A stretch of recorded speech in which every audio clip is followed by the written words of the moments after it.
So this brings us to our media picks for the month, and this month I would like to go first, and I would like to suggest not a media pick that I have seen, but rather a media pick that I would like to see it. It recently came out. It's getting fairly good reviews, and that is the new Aardman Animations feature-length film, Early Man. Now, this is going to be interesting, Mark, because this is going to be probably the first media pick that we've done that we're going to opine on that neither of us have seen. So Yeah, it's going to be quite true. interesting. Not true. I did highlight Assassin's Creed Origins a couple of months ago.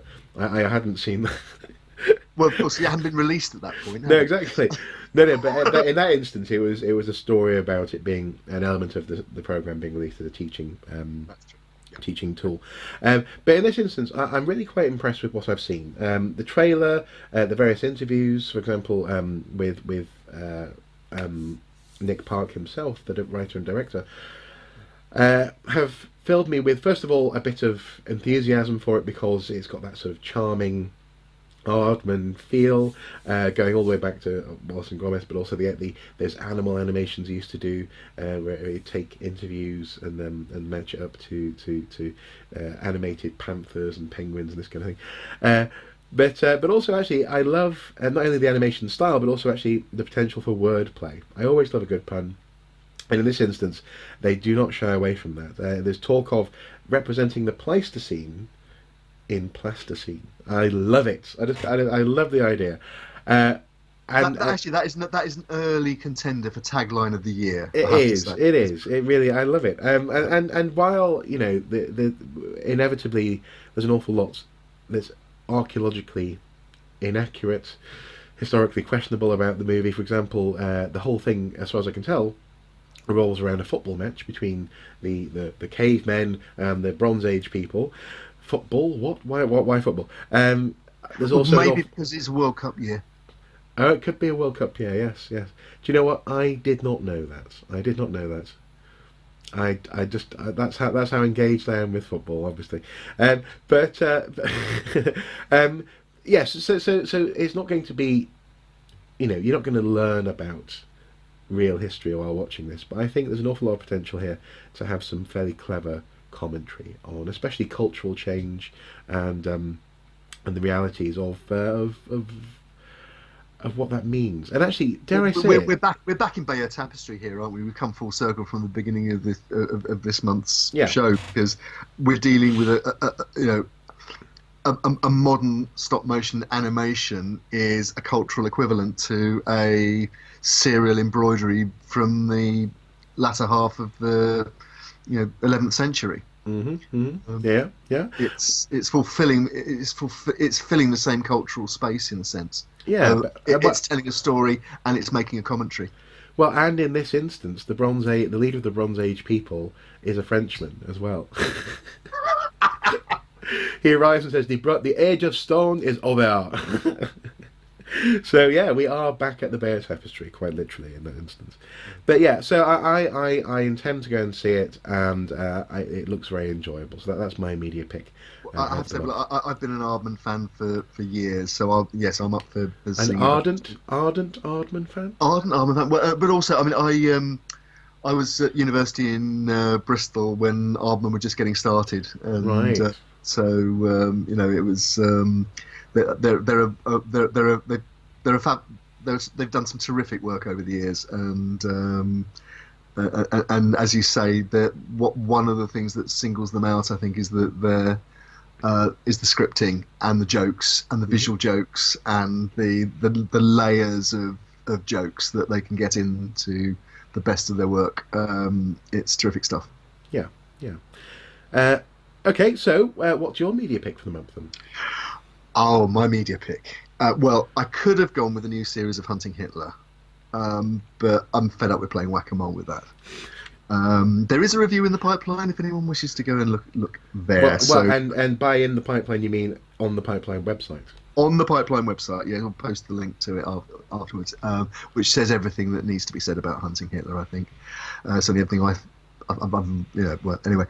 So my actual media pick is something that I just find absolutely incredible in all sorts of ways. It's the new drama from Jez Butterworth for Sky and Amazon Prime called Brittania, which is described as a historical period drama on Wikipedia. It's a 9-part co-production. It's just been. It's now. You can follow it traditionally on Sky, episode by episode, week by week, or you can binge watch it as a downloadable box set. I'm at the. I've watched the first 2 episodes. It is just absolutely indescribably mad and wonderful. It's such a shame I don't have Sky. Amazon Prime? Yeah, Amazon Prime on your computer. You can, yeah. Other streaming services are available, but they're not carrying Brittania. They aren't, no. What a pity. No. In fairness, yes, I've been aware of this. There's been quite a big advertising campaign here in the Well, there UK. hasn't, and in fact, to give anyone that hasn't seen it yet, this is a quote from the advertising campaign.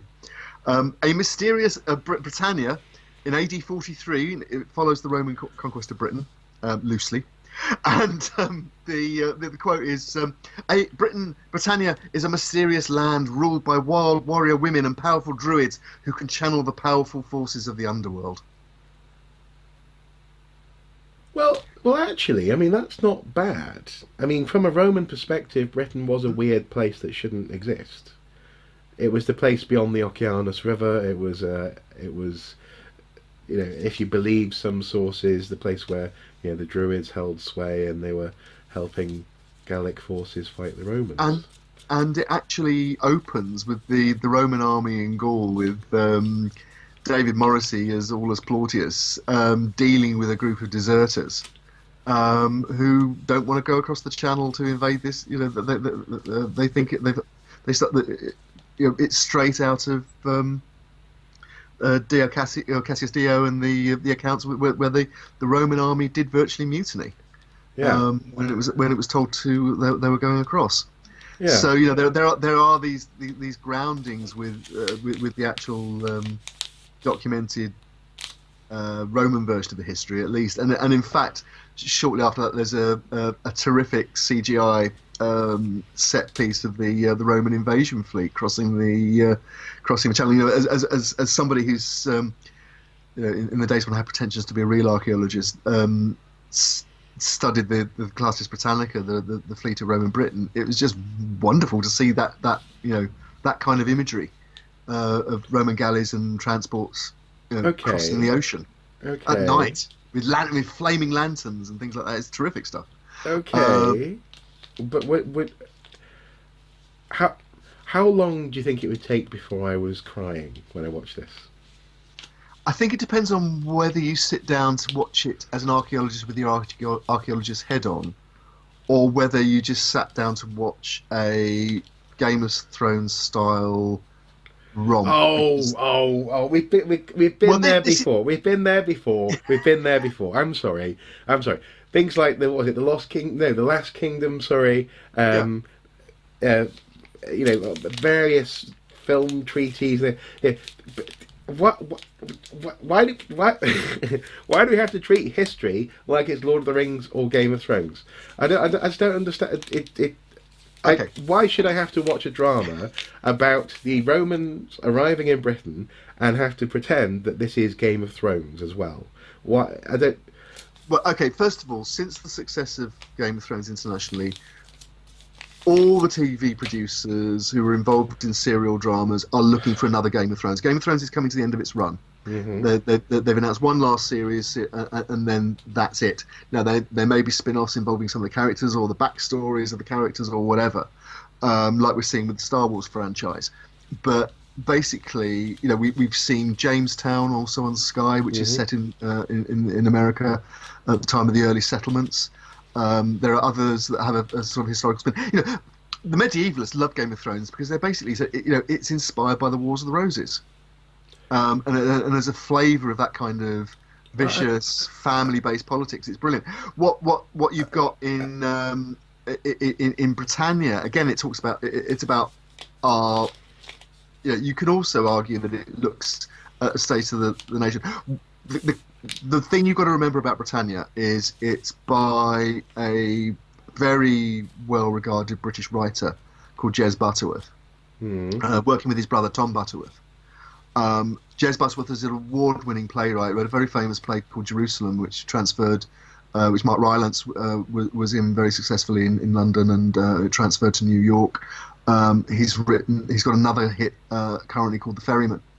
And what Jez Butterworth does is take these the countryside, the landscape, the Ferryman set in Ireland, Jerusalem set in England, but it's about the land, it's about people, heritage and identity and all sorts of other complicated things, and plays with it basically. And in Britannia, what is done very clever, you've got the civilized Romans and sort of bewildered Romans, in the sense David Morrissey, who's just opened last night in London playing Mark Antony in a production of Julius Caesar, in modern dress, gets to actually wear some Roman style armor in this as Aulus Plautius, and he's the sort of professional soldier, cynical. He obviously had a ball making it, because most of his scenes he's carrying a goblet of wine, and he stomps around giving orders and whatever. But basically, the underlying story so far is that he's trying to understand this country that he's trying to conquer on behalf of the emperor. And in particular, he's trying to understand the role of the Druids, who are portrayed as this sort of bunch of homicidal hippies, with the leader is Varan, who's played by Mackenzie Crook, under a load of prosthetics that only make him look like Mackenzie Crook, and some really interesting fingernail jewellery.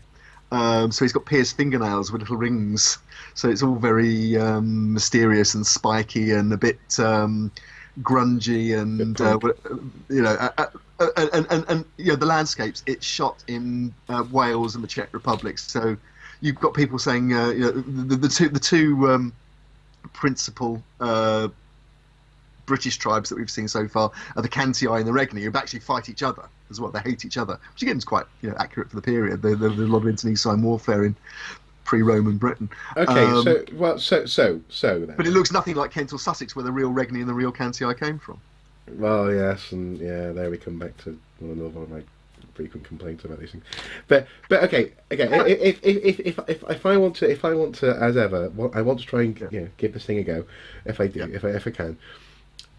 Perhaps the way in is thematically, as opposed to going, it's like Game of Thrones but with Romans and Druids. Yeah. Maybe the way to think about this actually is in terms of the themes that it's dealing with. And the advertising campaign in that sense has been quite anarchic.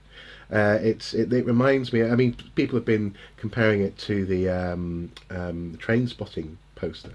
For the Train Spotting movie, where you've got the characters screaming at the camera, this kind of thing. Yeah. Who wants to be civilized, I think, is the tagline. This kind of thing. Yeah. It's also as well seems to be quite a timely comment on our relationship with the rest of the world as well. Yes.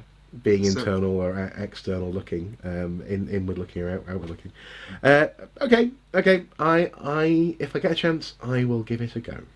If nothing else, in episode 2, there's a fantastic piece of diplomacy. Well, the other thing to say about it is there are lots of very well-known actors like Zoe Wanamaker and Julian Rintutt and Ian McDermott with continuing roles, who are obviously having a ball. And there's a brilliant scene in the second episode where Ian McDermott as King Pellinor, which obviously a name's taken from Arthurian myth. King Pellinor basically starts a war with one line, which is very it's brilliant and very funny actually in context. Okay. And the whole thing, and the very interesting, the other thing about it is the use of language. Jez Butterworth is known for writing great dialogue and great lines, and they've got a very. What's really interesting is they've got a kind of very colloquial modern English that are used by all the parties in this. Um, they've been quite careful to avoid anachronisms, but they've got nice little sort of vignettes like instead of "Hail Caesar," all the Roman officers and soldiers, when Plautius gives an order, they say "Aye, General." Okay. Mm-hmm. And so they've created a little world within the world of these professional Roman soldiers. And I think the whole thing is the other thing again, like Game of Thrones, and I mentioned Zoe Wanamaker, the other person, two of the other leading characters, a character called Kara and another character called Anya, in fact, there's three, in fact, strong female characters so far have appeared. So it's trying to avoid the boys get to wearing the armor and having the sword fights and having all the fun kind of historical drama.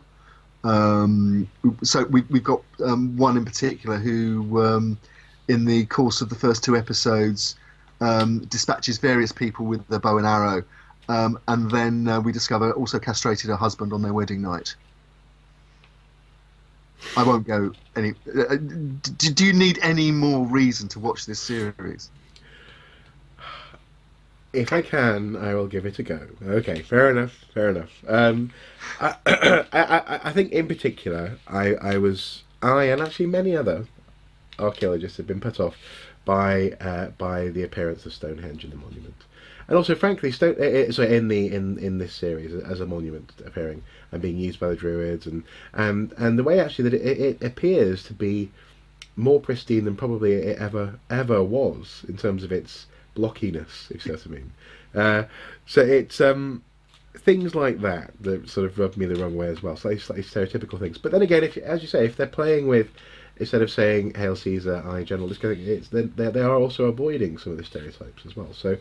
Okay, yeah. I'll give it a go. Don't forget, it is not a drama documentary about a piece of history.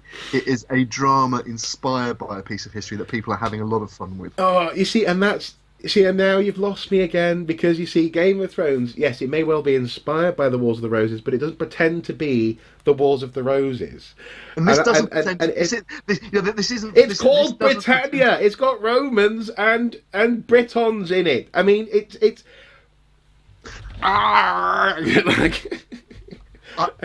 Sometimes I think we have to take our archaeological heads off and put them to one side and just. I said to you when we were prepping this, I remember I made the mistake of giving a very London-centric joke, which I had to explain to you, which is what's the attraction of Brittania, and I said it's like Dagenham, and you said what, and I said several stops beyond Barking, and you said what, and I said no, it's the central line, Dagenham, Barking. Oh, I see. Yes. Yeah. Anyway, do you know what? I still didn't get it when you explained it. I get it now, but like. But that's the whole point about it. It is just this piece of TV anarchy by some people who really know what they're doing, and it's great fun. Okay. Well, a bit of anarchy is always good. Okay. Well, that brings us to a close for the month, and I'm happy to say that no one can accuse us of always being on the same page when it comes to everything. So, at the very least, the drama inherent in conversation has been preserved in this month's podcast. Thank you for your time today, Andy. As ever, it's been a pleasure, and I look forward to seeing what comes next month. Thanks very much, Mark. It's been great fun. Take care. And you. Bye-bye.